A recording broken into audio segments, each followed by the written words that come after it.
Toxic relationships and confidence. Well, they don't exactly go hand in hand. Hi, I'm Louise Ann, and this is the Confidence Catalyst series where I am doing 31 videos with tips, tricks and tools to help you start building confidence. Today, I am going to be talking about toxic relationships and the connection to confidence. So I am a female empowerment coach, a motivational speaker, and I specialize in helping women who have experienced domestic abuse and toxic relationships. I did a TEDx talk that I will drop the link below, where I explain about toxic relationships and what I think my talk was like, toxic relationships, what are they? So I go into more detail about toxic relationships in that, but I'm giving a brief overview. A toxic relationship is a relationship where you have to put on a false persona in order to maintain the relationship. So this is different to an abusive relationship. There is a difference between the two. All abusive relationships are toxic, but not all toxic relationships are abusive. So you can have many toxic relationships in your life for multiple different reasons. And a toxic relationship is where you cannot be your authentic self while maintaining this relationship. That could be because the other person won't allow you to be your authentic self. You have to conceal parts of your identity, or they won't accept your life choices or whatever. Or it could be because you feel like you won't be accepted, and so you hide these parts of yourself, which is like a self-rejection. So there can be different reasons that we maintain toxic relationships. A toxic relationship could be one that you have with your boss, where you put on a persona in order for your business, like your work, for your career, and you put on that persona and you allow others to see that side of you when you're at work. But then you will have a different persona, you will have a different facade in order to maintain your friendship group. So you might have a friendship group that are interested in one particular subject, say sports. So you will have a different persona with them, and you will maintain a different set of characteristics that you could actually display when you are with your friends than you could when you were at work.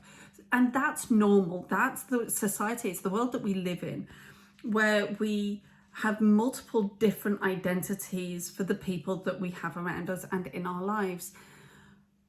They become harmful when we live behind so many different facades and so many different versions of ourselves that we now no longer know who we are. So when you lose connection, so the way I describe it is that your authentic self lives within you like a beautiful diamond.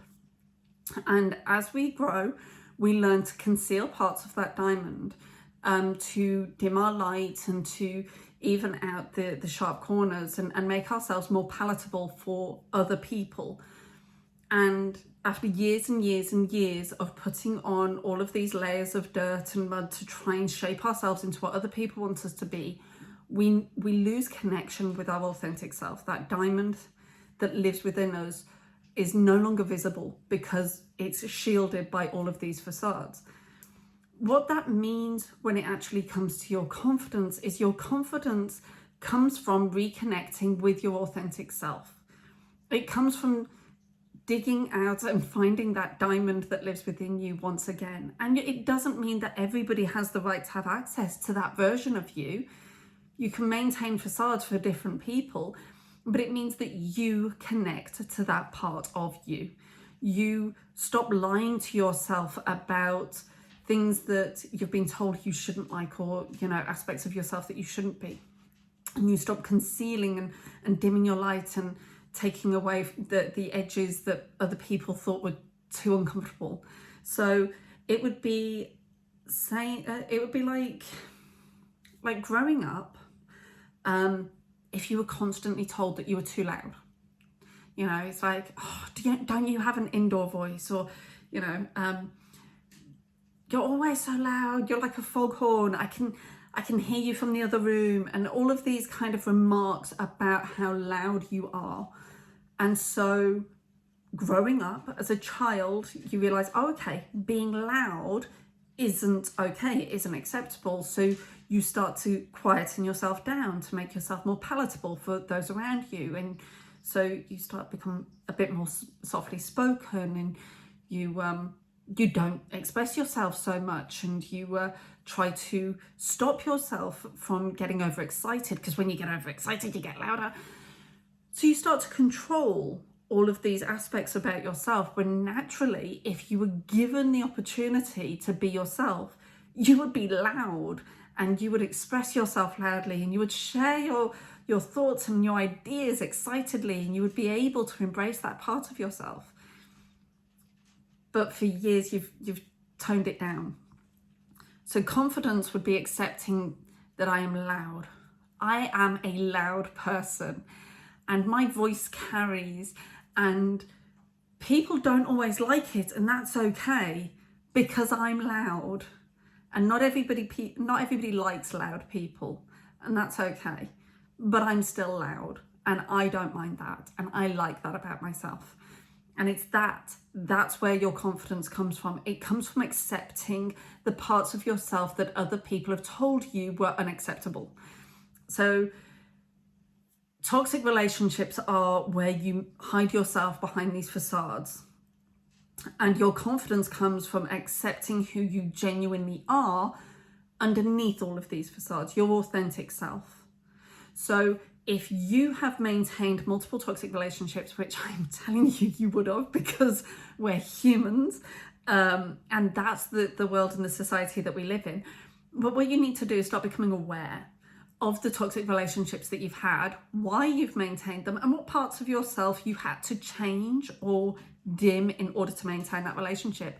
And find out, is that still a part of me? Does that feel like who I am? And start to really connect with that version of yourself, that authentic diamond that lives within you. Reconnect to that version of yourself. So that is today's video. If you have any questions, and again, I'm clarifying that there is a difference between toxic relationships and abusive relationships. Now, you will still, if you've experienced an abusive relationship, you will still need to do this as long as the abusive relationship is over, and you have the safety to do this. Then you need to reconnect with your authentic self, and do the work to find out who you truly are behind all of the layers that you created in order to maintain that relationship and survive that relationship. But otherwise, if it's toxic relationships, you can still maintain toxic relationships. You can't maintain an abusive relationship. An abusive relationship needs to end. But toxic relationships, you can still maintain them. You still put on the facade. It's okay. But you need to become aware of that facade, and you need to be aware of who you are without it, and accept yourself without it. And so that's how we build confidence. If you have any questions, if you would like to reach out to me about anything I've spoken about in this video, then please feel free to do so. You can either comment below, or you can find me on Instagram or other social media platforms and reach out to me on there. Or you can send me an email. But otherwise, if you are getting value from this series, please remember to like and share, and don't forget to subscribe. And if you want to learn more about the Unshakeable Confidence mini course, the details will be in the description below. Take care and have a wonderful evening or morning or whatever, wherever you are in the world, whatever time you watch this. But just have a fabulous day. Take care. Stay awesome.